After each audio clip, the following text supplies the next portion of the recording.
This is shocking news.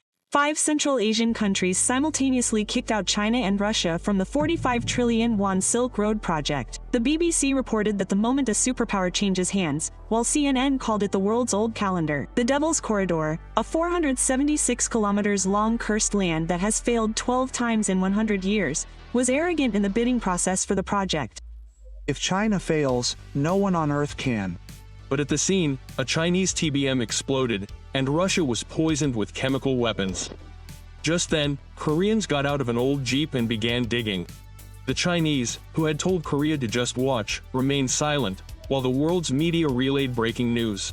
What secret did the Koryo people leave behind 85 years ago? Now, I will reveal the miraculous moment when Korea changed all of Central Asia.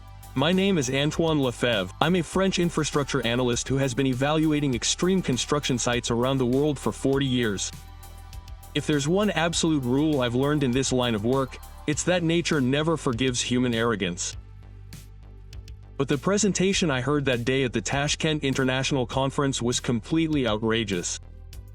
Kazakh Prime Minister Nurusul Abayev ascended the podium and announced, the new Silk Road project will have a total length of 8,500 kilometers, fully connecting 5 Central Asian countries, and be completed within 3 years. He pointed to a section highlighted in red on the screen. It must pass through the 476 kilometers Devil's Corridor.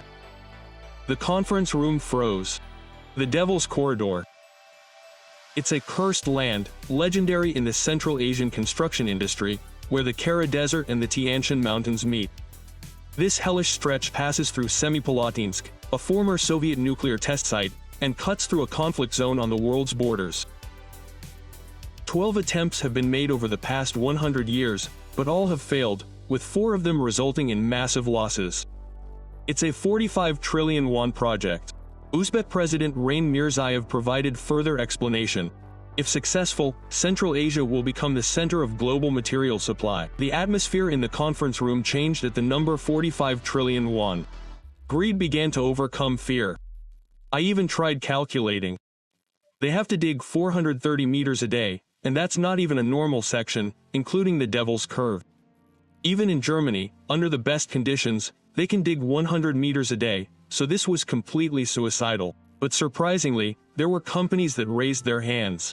China's CRCC, Russia's Rosavtostro, Japan's Obayashi, Turkey's Remits, Germany's Haudef.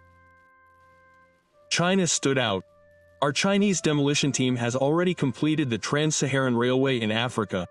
Extreme regions are our playground. Wang Weiming, head of the Chinese delegation, stood confidently. Behind him stood a team of 200 technicians. A screen filled with impressive achievements, the Karakoram Tunnel in Pakistan, the crossing of the Great Rift Valley in Ethiopia, and the passage through the Taklamakan Desert in Xinjiang, all in 3 years. 2 years is enough for us.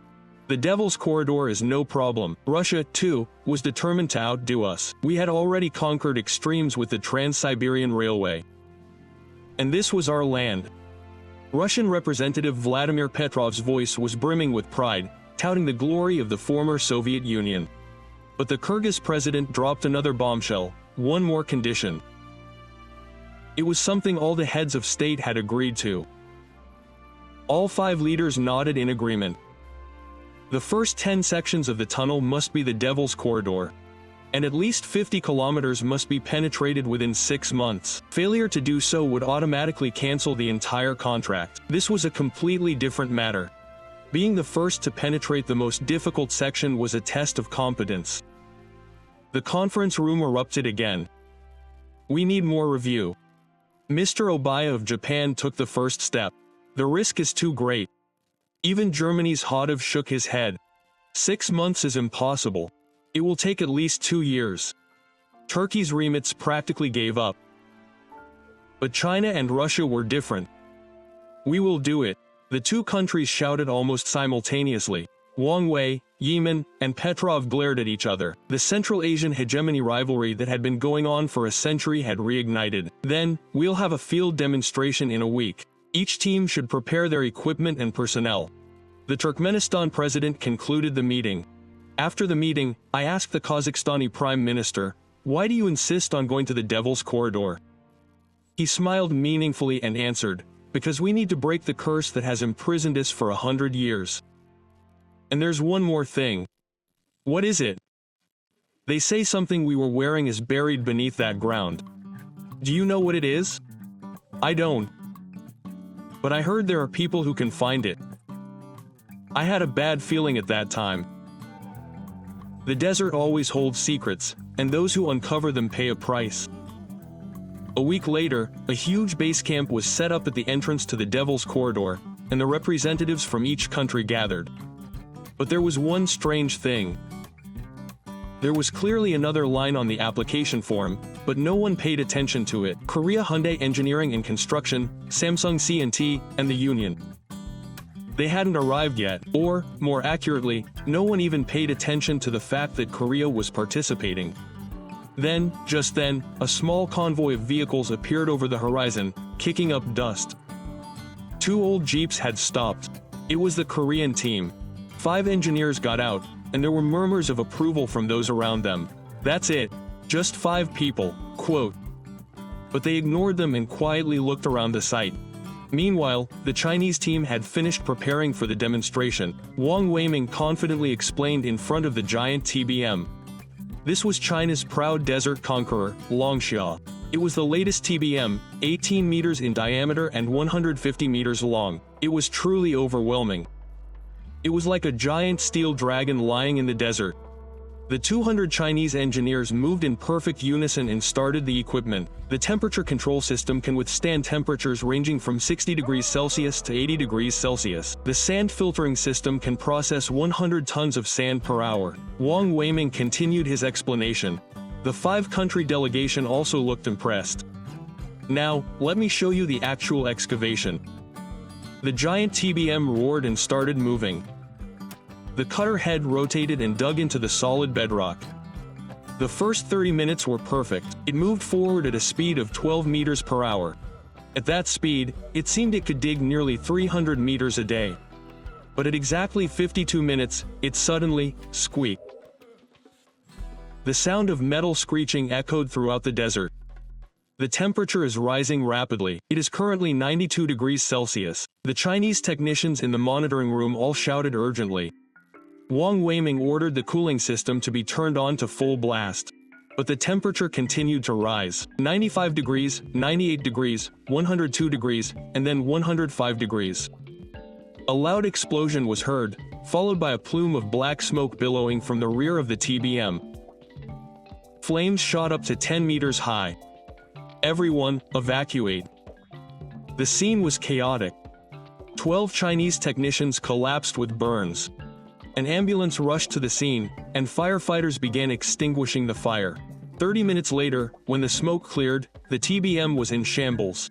The rear engine section had completely melted, and the cooling system had been blown to pieces by the explosion. A 50 billion won piece of equipment had been reduced to scrap metal in just an hour. What followed was even more shocking. The ground began to collapse. A huge sinkhole opened up where the TBM had passed. It was a hole 30 meters in diameter, of unknown depth. "This is different from what I expected." Wang Weiming's face turned pale. There was an underground cavern. Our exploration equipment couldn't find it. Just then, something even more terrifying happened. "Please help. There are people here." A faint voice was heard from below the sinkhole. 37 Chinese workers were trapped in the cavern. "Call a rescue team." But the rescue operation wasn't easy. Houses around the sinkhole continued to collapse. After 72 hours of desperate struggle, all 37 people were miraculously rescued, but 8 of them were seriously injured. Wang Weiming said in a trembling voice, "We will withdraw. This is not a place for humans to challenge." Quote. The 200 Chinese technicians abandoned all their equipment and withdrew. The Devil's Corridor had won once again. The Russian representative, Petrov, who was watching the scene, laughed. Chinese technology wasn't enough. Now it was time for the real experts to step in. The Russian team took a completely different approach. "We've been studying this land since the Soviet era. We even secured secret military data." Petrov unrolled an old map. It was a top-secret document compiled by the General Staff of the First Soviet Army in 1952. Look here, it shows all the cavities created by underground nuclear tests, areas of radioactive contamination, and even underground water collection. Russia deployed a special excavator, the Malo, developed during the Soviet era. It was military equipment designed to breach nuclear bomb shelters. Radiation? That wasn't a problem. We had experience working at Chernobyl. 150 Russian engineers donned protective suits and set to work. At first, things went smoothly. They bypassed the Chinese's failure and advanced along a new route. But even Russia wouldn't forgive the devil's recklessness. 5 days into the excavation, the ground suddenly began shaking. It was an earthquake, a magnitude 6.2. But it was strange. The surrounding seismographs didn't detect anything. This wasn't a natural earthquake. Something artificial. Before Petrov could finish speaking, an even bigger shock came. A huge explosion was heard underground. Then, green gas began gushing from the ground. It was a chemical weapon. Everyone evacuate. We had disturbed the secret Soviet chemical weapons cache. 50-year-old lethal gas and VX began leaking. We wore protective suits, but it was no use. Our aging equipment couldn't stop the lethal gas. We retreated, everyone retreated. The Russian team was finally forced to withdraw. Fortunately, there were no deaths, but 23 people were hospitalized with chemical weapons poisoning. Petrov made an official announcement at a press conference: the Devil's Corridor will be closed forever. This is a challenge beyond human limits. The world was shocked by the news of the failure of the Chinese-Russian joint project. The BBC reported in a special broadcast, the greatest construction project of the 21st century was stranded before it even began. The Central Asian dream ended in a nightmare. Just when everyone was about to give up, the conference room door quietly opened. The Korean team leader stepped forward. His name was Kong Tae-won, a man in his late 40s. Sorry for being late. We'll begin now, quote. Another nearby murmur sounded. Korea, what can such a small country do? We only have 5 people. Are you kidding me? Both China and Russia failed. Quote. But Kong Tae-won seemed completely unconcerned. Instead, he quietly examined the Chinese TBM damaged by the explosion and the Russian section contaminated with chemical weapons. You were trying to conquer the real thing. That's why you failed. Quote. Wang Yiming fumed. What? What do you know? Kong Tae-won picked up a handful of sand and blew it away in the wind. It's not about conquering. It's about breathing together. He added something surprising. My grandfather learned that 85 years ago. 85 years ago? I sensed there was something special about that. The Kazakh Prime Minister asked, will the Korean team also demonstrate? No, we don't do any show-off demonstrations, Kong Tae-won replied. Instead, we'll go straight into the Devil's Corridor. And we'll clear 5 kilometers in a week. Quote. The conference room erupted. You're going straight into a place where China failed in an hour and Russia gave up in 5 days? And that's with only 5 people? Quote. Where's the TBM? I asked. Kong Tae-won smiled at me. The TBM will arrive in 3 days. Until then, we'll dig the ground with our hands. Digging the ground with our hands? Everyone thought these guys were crazy. I thought so too. But Kong Tae-won's next words froze everyone. And one more thing, we'll have the success fee. Instead, we'd like to use that money to educate 1,000 young people in Central Asia. Why? He paused for a moment, gazing at the horizon. Because it's time to give back what our ancestors received here 85 years ago. That evening, unable to contain my curiosity, I went to the Korean team's dormitory. It was a shabby container dormitory on the outskirts of Tashkent. It was a world away from the 5-star hotel the Chinese team was staying in. Kong Tae-won was seriously discussing something with his team members in front of the container. As I approached, he spoke first. You're Dr. Lefebvre, right? I've read a lot of your reports, French consultants.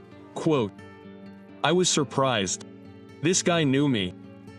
Did he come to investigate us? Honestly, I was curious. How could 5 people possibly break through the Devil's Corridor? Kong Tae-won smiled and introduced his team members. This is Park Sang-wook, a geology expert. He's studied extreme regions for 20 years. Choi So-yoon is an AI infrastructure expert. He's a smart city design genius. Han De-yoon is a safety manager. No one has ever been late in an international relief effort. And the youngest, Kim Jae-ah, despite her young age, she's the best in drones and robotics. She was truly a gem. Each of them was a veteran with their own specialty. But are you really going to dig the ground by hand? Park Sang-wook answered, "It's not about digging, it's about reading the ground. You need to know why the Devil's Corridor is called that to break through it." Quote, "The next morning, at 5 a.m., the Korean team headed to the Devil's Corridor. I followed. When we arrived, it hadn't yet risen, and the desert was cold. It was minus 15 degrees Celsius, but during the day, the temperature would rise to 60 degrees Celsius, an extreme land. Kong Tae-won knelt and touched the sand. He started digging deeply. He kept digging, 1 meter, 2 meters. Look here, Park Sang-wook called out. I saw something glittering in the sand. It was a quartz crystal, but it was strange. I've never seen a pattern like this before. What's so strange? It wasn't a normal geological formation. It looked like it was artificially created." Just then, Kim Jae-ah shouted, "There's something here." We ran over and found an old iron plate in the ground. It was rusty, but I could faintly see letters. Russian and Korean were engraved together. Forced relocation on Stalin's orders, October 21, 1937. We found water here. The gaze of Kong Tae-won, a Korean community member, changed as he hoped his descendants would find it. What his grandfather had said was true. He took out an old leather notebook. It was a diary filled with the traces of time. My grandfather was a Korean brought here during the 2-week forced labor in 1937. 170,000 people were loaded onto freight trains and transported 6,000 kilometers. 20,000 of them died. He opened his diary. October 28th, arrived in the desert. There was no water. Children were dying. November 3rd, digging. We dug 50 meters, but there was no water. November 15th, Kazakh nomads came. They revealed a secret source. November 20th, finally, we found water. We can live. I will not forget this grace. Kong Tae-won closed his diary and said, "My grandfather and the Koryo people miraculously survived here, and they left behind a map of the secret water source." He pulled out another piece of paper. It was an old, hand-drawn map. This is the true secret of the Devil's Corridor. There's a massive ancient waterway 30 meters underground. It's the Korez underground waterway system that dates back to the Silk Road era. Choi So-yoon took out his tablet and scanned the map. It's incredible. If you overlay this map with our satellite data, it matches exactly. How is that possible? The Koryo people found it with their bare hands, and they left it for future generations. Park Sang-wook was thrilled. If you follow this water source, your family will be safe. This is why China and Russia failed. They dug against the current without knowing it, and their families collapsed. Then Han De-yoon spoke quietly. But why didn't anyone know this information until now? Kong Tae-won smiled sadly. During the Soviet era, Koreans were classified as an enemy race. All their records were destroyed. All that survived were personal diaries hidden away. On the third day, the Korean TBM finally arrived. Everyone was shocked by its appearance. Was this a TBM? It was a tiny machine, less than half the size of a Chinese one, and it wasn't even used. It was used equipment, with weld marks all over it. It was 10 years old, Park Sang-wook said calmly. But we modified it. What did we modify? We taught it to follow water. They installed a special sensor on the TBM. It was a system that detected groundwater flow in real time. Then Kim Jae-ah took out several other machines that had been brought in. They mapped both the above-ground and underground simultaneously. The eye calculated the optimal route in real time. Choi So-yoon opened her laptop. We merged a map from 85 years ago with current data. Past, present, and future meet. Excavation began. Amazingly, the Korean team's TBM advanced steadily. Following the water, the house didn't collapse. They steadily advanced 200 meters a day. On the 5th day, they reached the 5 kilometers mark, as promised. But what was truly surprising was what came next. Water. Clear water. Following the underground waterway, they rediscovered the water the Koryo people had sought 85 years ago. Clear water gushed out from the dry desert. Nomads flocked. It was a long-forgotten oasis reborn. An elderly Kaza man held Kong Tae-one's hand and wept. Your ancestors helped us, and we helped your ancestors. Now that promise continues. Quote, when news of the discovery of the waterway broke, the leaders of 5 Central Asian countries convened an emergency meeting. The Korean team made the impossible possible. The Uzbek president was excited. But this is just the beginning. There are 426 kilometers left, the Kazakh prime minister said cautiously. Then Kong Tae-one began his presentation. We're not just building a road. We're going to create a smart Silk Road. Quote, a 3D hologram appeared on the screen. It was an AI system developed by Choi So-yoon. We'll install sensors at every section. We'll monitor temperature, humidity, and movement in the house in real time. We'll predict and respond to problems before they arise. And he made a surprising proposal. We'll build it together with the locals. We'll provide the technology, and they'll provide local knowledge. The Kyrgyz president asked, why bother with that? It'll be faster if Korea does it all. Quote, Kong Tae-one replied, the road is meaningful only when we walk it together. Alone, we go fast, but together, we go far. From then on, the Korean team requested additional personnel from headquarters. 20 education experts were dispatched immediately. Now, the Korean team has grown to 25 people. The next day, something amazing happened. Hundreds of young people from Central Asian countries applied to volunteer. We want to learn too. We want to build our own path in our own land. Quote, Han De-yoon created an impromptu training program. We'd have theory in the morning, practical training in the afternoon, and dinner together for a meal and conversation. On the first day of training, something touching happened. A young Uzbek man brought an old photo. It was my great-grandfather. He helped the Koryo Sarum in 1937. It was a photo taken at that time. In the photo, a young Uzbek man and Koreans were smiling together. Kong Tae-one looked closely and was surprised. This is my grandfather. It was the first time our descendants had met in 85 years. Quote, Kim Jae-ah taught the new technology, and Choi So-yoon trained the AI system. Park Sang-wook taught geological exploration methods, and Han De-yoon taught safety management. But the learning wasn't one-sided. The locals also taught the Korean team a lot. In this area, the wind suddenly changes at 3 p.m. Be careful. Never dig where the ground is red. It used to be a uranium mine. Where there's this weed growing, it indicates the proximity of groundwater. It was a perfect combination of traditional knowledge and cutting-edge technology. In just 2 weeks, we drilled an additional 50 kilometers. Then, China and Russia started to move again. We'll try again. Wang Wei-yiming returned, this time with bigger equipment and 300 people. If Korea could do it, so can we. But Kong Tae-one made an unexpected suggestion. Let's do it together. What about cooperation, not competition? We can finish faster by dividing the sections and working on them simultaneously. We'll also share the waterway information we found. The Chinese and Russian delegations looked incredulous. Why are you giving information to your competitors?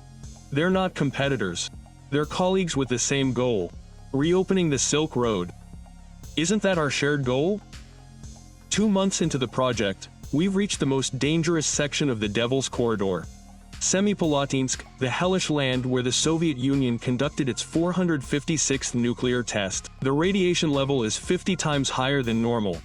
Han De-yoon looked at the meter and his face softened. If we didn't pass through here, we'd have to take a 200-kilometer detour. Everyone was in a dilemma. If we went back, it would take another year, and if we passed through, our lives would be at risk. Kim Jae-ah suggested, what if we use a robot?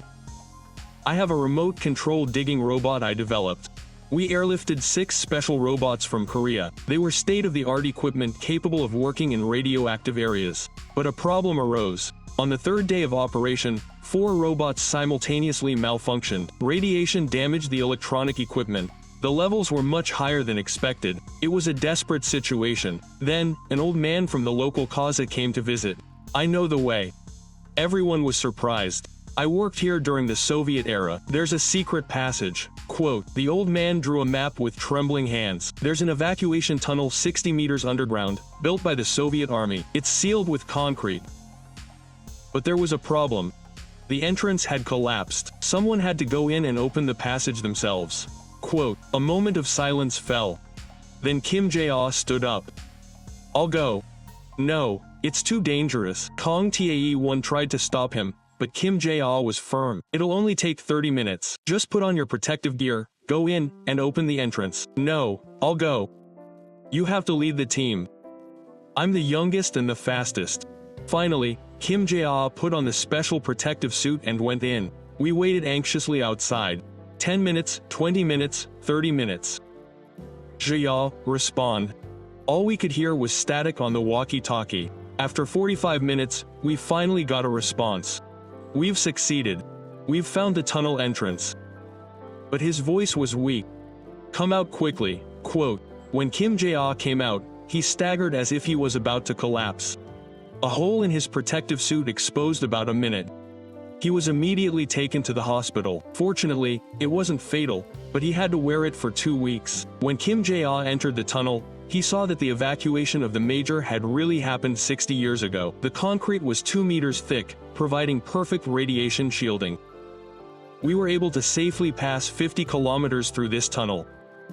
But there was an even more surprising discovery. There was graffiti in Russian and Korean on the tunnel wall. On March 15, 1953, during forced labor, he wrote, I miss my mother, someday, when I'll be free. Kim Chol-soo said, I want to return to my hometown. Park Young-I said, it was a trace of the forced labor of Koryoin. Kong Tae-won touched the wall and shed tears. Our ancestors worked here too. We decided to turn this tunnel into a museum, a symbol of remembering our painful history while moving forward into the future. Every day, local youth visited Kim Jae-ah, who was hospitalized. You are a hero. You risked your life for us. Quote, a Kazakh girl gave Kim Jae-ah a traditional bracelet. This is a protective bracelet. It will protect you. Quote, Kim Jae-ah smiled and said, I'm not a hero. I was just doing my job. Quote, 2 weeks later, when Kim Jae-ah was discharged from the hospital, a surprising sight unfolded. Thousands of locals were gathered there. Kim Jae-ah, Kim Jae-ah. They chanted his name in Korean. From that day on, the number of volunteers to participate in the project exploded. Over 10,000 young people applied. Koreans risked their lives for us. Now it's our turn to do it together. After crossing the radioactive zone, we faced a more complicated problem. It was the Fergana Valley, a conflict zone with a complex network of borders between Uzbekistan, Kyrgyzstan, and Tajikistan. Gunfire rang out here 3 times a day. Our local guides spoke anxiously. Border guards were in a standoff. It's been unresolved for 30 years. In fact, tensions were high on the day we arrived. Uzbek and Kyrgyz soldiers were barely holding their guns across the barbed wire. To cross here, we needed international permission. But that was nearly impossible, since the new countries had never reached an agreement before. Kong Tae-won made a special proposal. What if we applied the DMZ model? The DMZ, Korea's demilitarized zone. It's a way to maintain peace even while North and South Korea are in conflict. He gathered representatives from around the world and made a presentation. He would create a 2-kilometer section of road and railway lines as a neutral zone. It wouldn't be managed by the UN Peace Corps, but by young people from around the world. The profits would be divided exactly into 3 parts. At first, everyone was against it. They said, we can't give up our land. It's a matter of national sovereignty. Quote, but after seeing Choi So-yoon's simulation, their minds changed. If this road opens, trade volume between countries will increase by 300%. Logistics costs will be cut in half. In 10 years, the investment will be recovered 5-fold. The talk of money changed the atmosphere.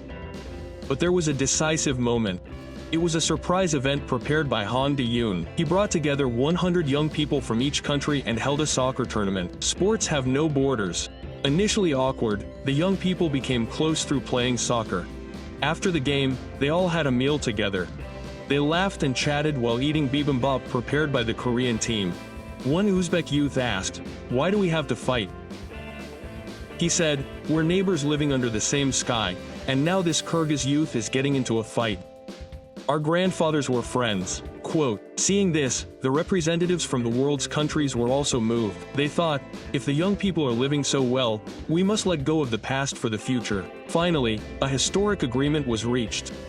It was the first project jointly managed by the Fergana Peace Road Agreement World Nations.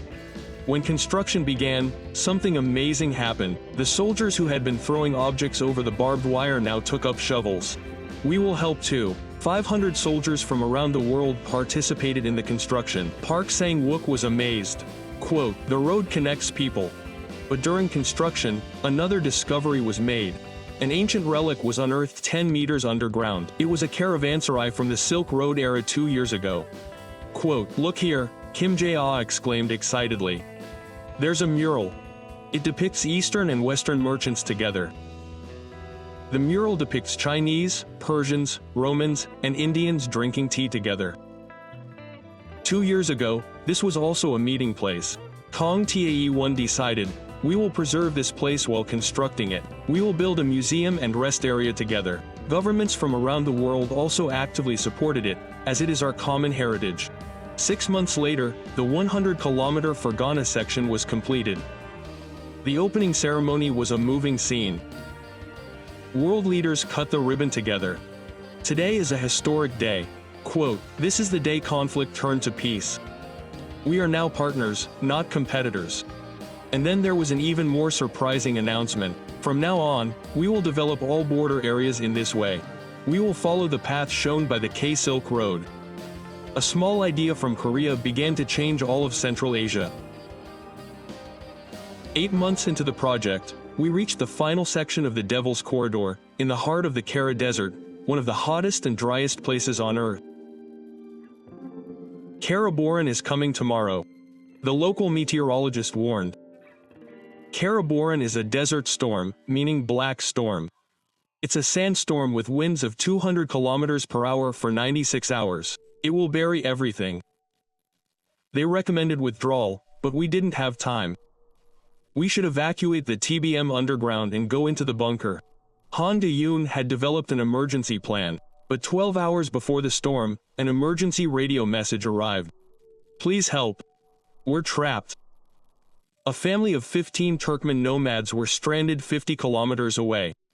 They have children too. Please save them. Kong Tae-won made a decision. We have to go rescue them. This is crazy. The storm is coming in 8 hours. 8 hours is enough. 4 hours round trip, 2 hours for rescue, and 2 hours to spare. The entire Korean team and 10 volunteers formed a rescue team. We set off in 3 specially modified armored vehicles. We raced across the desert at full speed. We found the nomads in 2 hours. Thank you so much." They greeted us crying. There were people ranging from 3-year-olds to 80-year-olds. "Get in the car quickly." But on the way back, we ran into trouble. One of the armored vehicles broke down. The engine overheated. Sand clogged the radiator. Kim Jae-ah desperately tried to repair the ship, but time was running out. The storm was approaching faster than expected.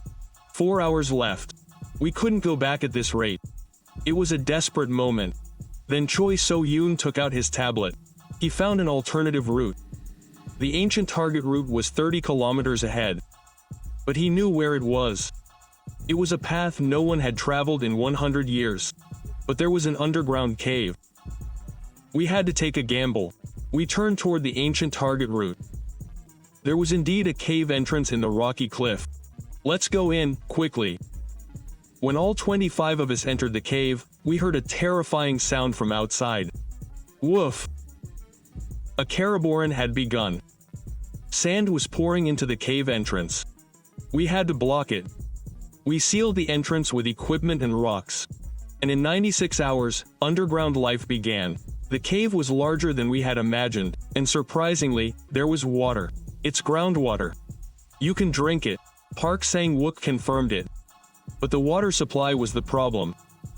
There wasn't enough water for 25 people. We had to feed the children and the elderly first. Kong Tae-won took out his emergency rations. Everyone followed him. On the second day, deep inside the cave, they discovered something surprising. What was there here? It was a mural. It was a painting left by merchants from the Silk Road era. There were even letters similar to Hangul. It seemed that ancient Korean merchants had come here too. When the children were scared, Kim Jae-ah made up a story while looking at the mural. Long ago, there were brave merchants. The nomadic grandfather also told a legend. This cave was called the Cave of Life.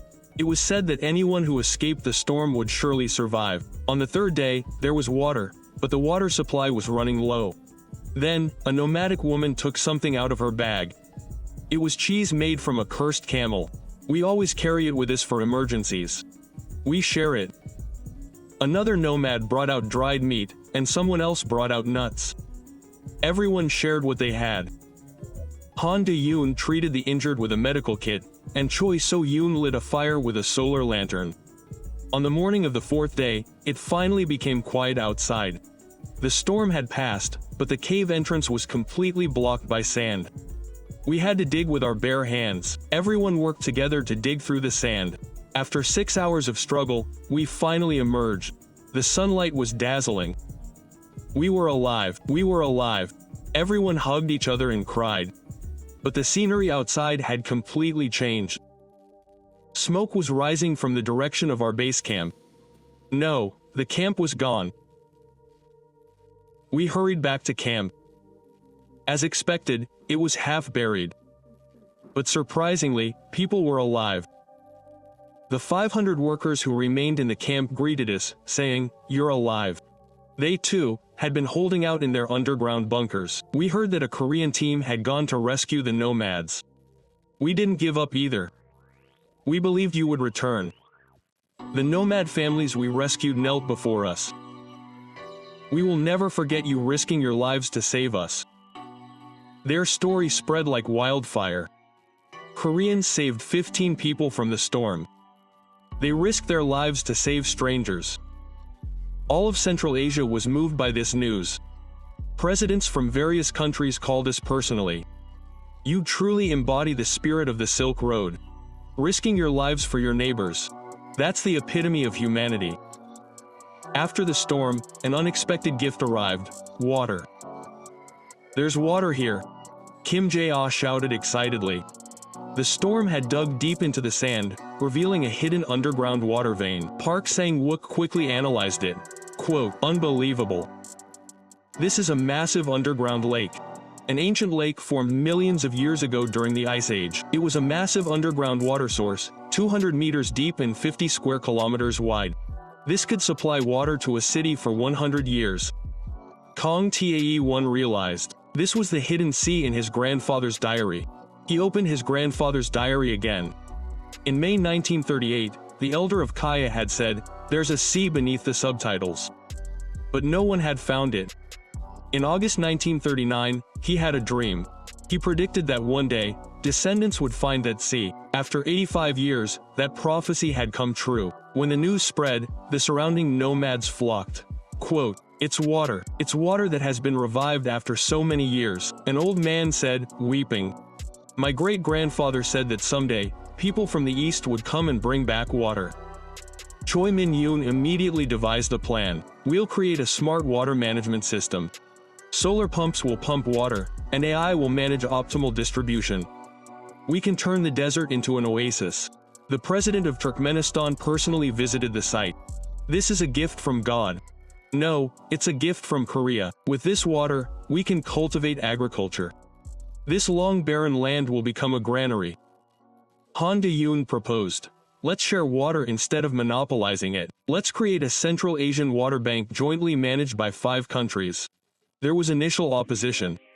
Why share water from our own territory? But Kong Tae-won's words convinced everyone. Water doesn't belong to anyone. It belongs to everyone, as the Korean proverb goes. A historic agreement was finally reached: digging a well with your neighbors. The Central Asian Water Sharing Agreement. From now on, the water will be shared equally among the 5 countries. 30% of the profits will be reinvested in the forestation project. Once construction resumed, it progressed at an astonishing pace. With water, work efficiency tripled. Concrete curing accelerated, and morale among workers soared. With water, the desert no longer seemed daunting. In just 3 months, an additional 150 kilometers were dug, and finally, the day arrived. The tunnel was completed. It had been exactly 11 months since the entire 476-kilometer tunnel had been completed. The Devil's Corridor had finally been completed. When news of the tunnel spread, something amazing happened. Young people began gathering in Central Asia. We wanted to participate.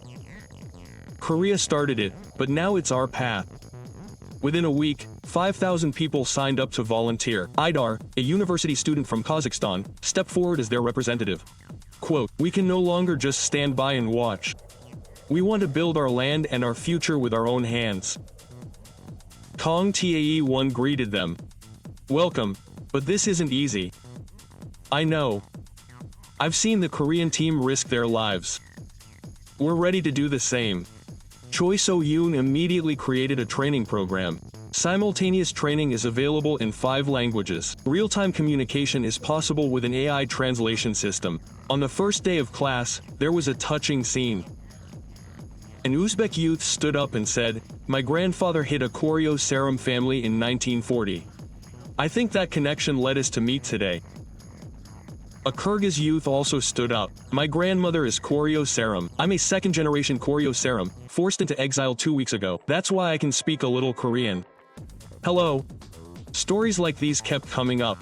It was like the seeds from 85 years ago were finally blooming. When Kim Jae-ah introduced the piloting, the young people quickly learned. Quote, "Wow, it looks completely different from the sky. The roads we're building are so beautiful." Park Sang-wook taught geological exploration. You can tell a lot just by the color and smell of the ground. The young people also shared their own knowledge. The wind in this area changes direction at 4 p.m. The plants that grow here are medicinal herbs, good for heat stroke. A month later, a surprising change occurred. The young people began forming their own organization, called the Silk Road Youth Association. "We will take charge of the section ourselves. The Korean team will only provide technical support." They took charge of the 100-kilometer section and worked. They built the road during the day and studied together at night. "We will create the Central Asia of the future." Their passion spread like an epidemic. Even governments around the world were amazed. Young people taking matters into their own hands. This kind of unity is unprecedented since independence. It happened when the Tajikistani president visited the site. One young man practically addressed the president directly. Quote, "Mr. President, please give us more opportunities. The K-Silk Road is just the beginning. We can dream bigger dreams." The president asked, "What dream?" "A dream of making Central Asia the center of the world." At that moment, 500 young people chanted together, "The future we create, the path we walk." Han De-yoon told me, "Look. This is true change. The road changes people, and people change countries." On the first anniversary of the project, a surprise announcement was made. The leaders of 5 Central Asian countries would visit the site simultaneously tomorrow. It was a first. It was the first time since independence that the leaders of 5 countries had gathered in one place. What was even more surprising was that they came wearing overalls. Today, I came not as the president, but as a worker. The president of Kazakhstan picked up a shovel. Other leaders followed suit. Having dug the ground ourselves, we understand how difficult it is. I thank the Korean team and our young people. The president of Uzbekistan made a special proposal. I would like to declare it here today. I designate the K-Silk Road as a path of peace and prosperity. Any military action along this path is prohibited. Only trade and cultural exchanges are permitted. All leaders agreed. A signing ceremony was held immediately. Kong Tae-won signed the Central Asia Peace Road Declaration as a witness. Korea is a country that knows peace. Having experienced the pain of division, we know the value of connection. I hope this path will become a path of eternal peace. The president of Kyrgyzstan shed tears. For 30 years, we have turned our backs on each other. But Korea brought us together again. The leaders laid the first railway line together, a special rail made of gold. This rail is our promise, a promise never to be divided again. That evening, a historic banquet was held. 5 traditional dishes were served alongside Korean cuisine: bulgogi, plov, kimchi, borscht, bibimbap, and manti. The president of Turkmenistan gave a toast. The small country of Korea has achieved great things. Now, let us overcome small differences and create a great future. Everyone raised a glass to the K-Silk Road. After the peace declaration, the project seemed to be progressing smoothly. 376 kilometers had already been completed, with only the last 100 kilometers remaining. But then, an unexpected natural disaster struck. A magnitude 7.2 earthquake struck Tajikistan. The tunnel is collapsing. The 50 kilometers section, just completed, was in danger of collapse. Everyone was evacuated. Fortunately, there were no casualties, but the damage was enormous. It would take at least 6 more months. Park Sang-wook's report was bleak. Materials needed to be re-procured, and the budget would be exceeded. Just when everyone was about to give up, something amazing happened. We will help. Wang Weiming from China showed up. We too. Petrov from Russia also came. We learned from the spirit of cooperation demonstrated by Korea. Now is the time for cooperation, not competition. China provided equipment, and Russia provided materials free of charge. Companies from Japan, Turkey, and Germany also pledged support. The K-Silk Road is now a project for all of Asia. Even more moving was the scene on site. 10,000 young people from 5 countries had come together voluntarily. They said, "We will rebuild it with our own hands. We will restore it within 72 hours. It seemed impossible, but they did it.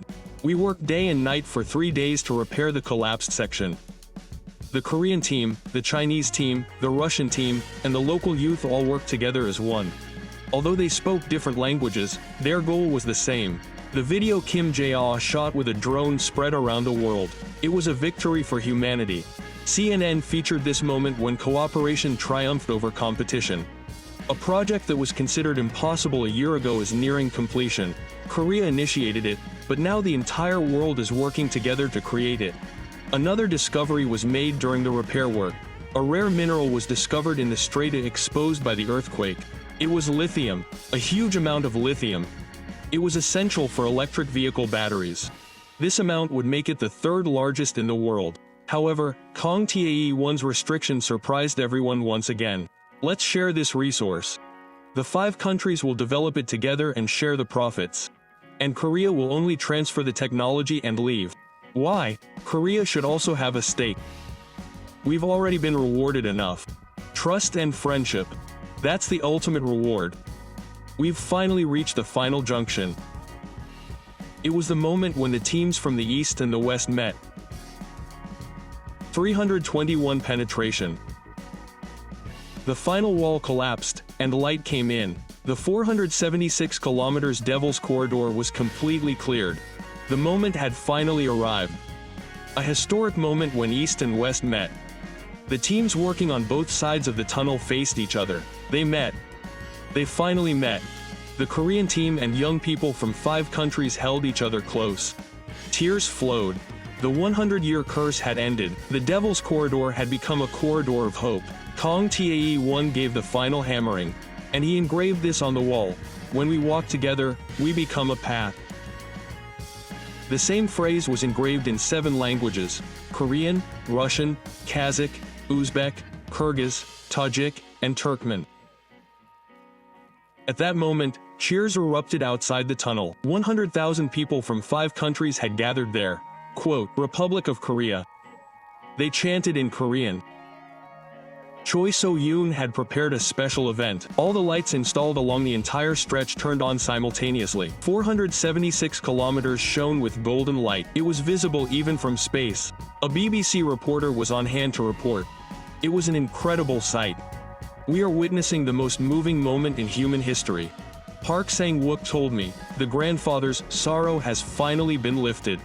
We can now freely travel the road we were forcibly taken on 85 years ago. Han De-yoon added, this road is not just a road. It's a moon that connects reconciliation and peace, the future and hope. Kim Jae-ah flew a drone to capture the panorama. A massive road cutting through the desert. The sunset shone across it. It's beautiful. Truly beautiful. Everyone held their breath at the sight. After the opening ceremony, It was time for Kong Tae-won to keep his promise. Now, the truly important work begins, establishing the K-Silk Road University of Technology. We decided to establish universities simultaneously in the 5 capital cities. The Korean government and companies provided full support. Software is more important than hardware. We need to nurture people to have a future. When news of the opening spread, something amazing happened. The number of applicants exceeded 100,000. We want to become like Korea. We want to learn technology and develop our country. There was a moving scene on the first day of the entrance ceremony. Kong Tae-won asked the freshman representative, "Why did you choose this university?" Agoy, a girl from Kazakhstan, answered, "Is your grandmother a Koryo serum?" She faced discrimination all her life. But things have changed now. I'm proud to be a descendant of a Korean. I want to live strongly and confidently like my grandmother. The classes were special. They combined theory and practice, emphasizing hands-on experience. Choi So-yoon taught artificial intelligence. Technology is just a tool. What matters is people.